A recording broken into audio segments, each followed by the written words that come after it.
Channel को subscribe और bell icon को दबा दें।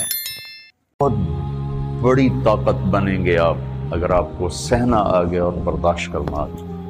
क्योंकि जब आप बर्दाश्त करते हैं ना तो अंदर में एक ताकत पैदा होती है। वो ताकत आपकी रूह को परवाज देती है और अगलों के लिए तस्खीर का काम देती है। और अगर आप फट गए तो बम के फटने से क्या होता है, तबाही आती है। जब आप फटेंगे या मैं फटूंगा तो मुआशरे में तबाही आ जाएगी। तो इसके लिए आप दो चीज़ों का एहतमाम फरमाएं। एक, अपनी ज़बान की हिफाजत फरमाएं।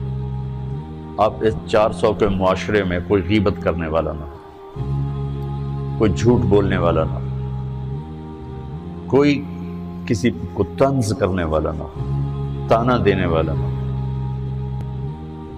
ऐसी बात जो किसी के दिल पे जाके चोट मारे, उससे आप अपनी ज़बान को साफ कर लें। कभी इस पे काबू पा सकेंगे, कभी नहीं, कभी रह जाएगा, कभी हो जाएगा। तो जब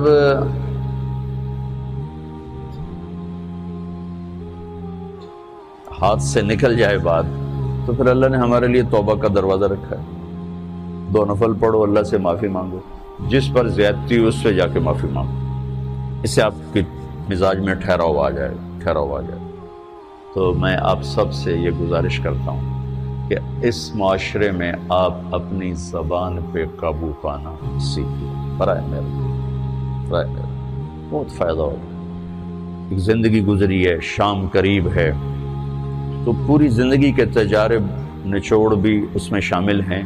और तजारब निचोड़ को गोली मारो और दीवार पर डाल दो। मेरे नबी का फरमान उसके लिए काफ़ी है कि आपने फरमाया कि 2 चीज़ों की ज़मानत दे दो, मैं जन्नत की ज़मानत देती। एक तुम्हारे जो 2 जबड़ों के दरमियान है, एक तुम्हारी 2 टांगों के दरमियान है, इसे पाक कर लो, मैं जन्नत का ज़ामिन बन जाता हूँ। और मुआज़ इब्न जबल से फरमाया कि तुम्हें पूरे दीन का निचोड़ बताऊँ। कहा जी क्या? तो आपने इस हदीस को मैंने पता नहीं हज़ारों लाखों दफ़ा बयान कर दिया है और हर दफ़ा बयान किया है कि अच्छा ये ऐसे करके क्यों फरमाया।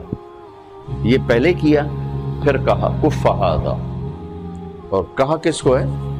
जिनके बारे में आता है कि इस उम्मत के उलमा का झंडा क़यामत के दिन मुआज़ बिन जबल के हाथ में होगा। इतने बड़े आदमी।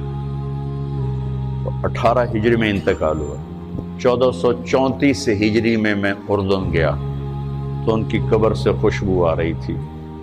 1400 साल गुजर गया, उनकी कब्र से खुशबू का आना बंद नहीं हुआ। इतने बड़े आदमी को कैसे समझाया? बच्चे की तरह। मुआज़ इस ज़बान पे काबू। तो आप सबको, अपने आप को भी कहते हैं, वो अरब खतीब कहते हैं ऊसीकुम नफ्सी अव्वलन व इय्याकुम करके आमतौर पर खुतबा शुरू करते हैं। तो मैं भी अपने ज़ात से शुरू करके आपसे ये अर्ज़ करता हूँ बच्चों कि अपनी ज़बान पे काबू पाना सीखो। यहाँ इसकी मश्क कर लो। ये छोटा सा मैदान है, छोटा, एक तालाब में है आप, तालाब।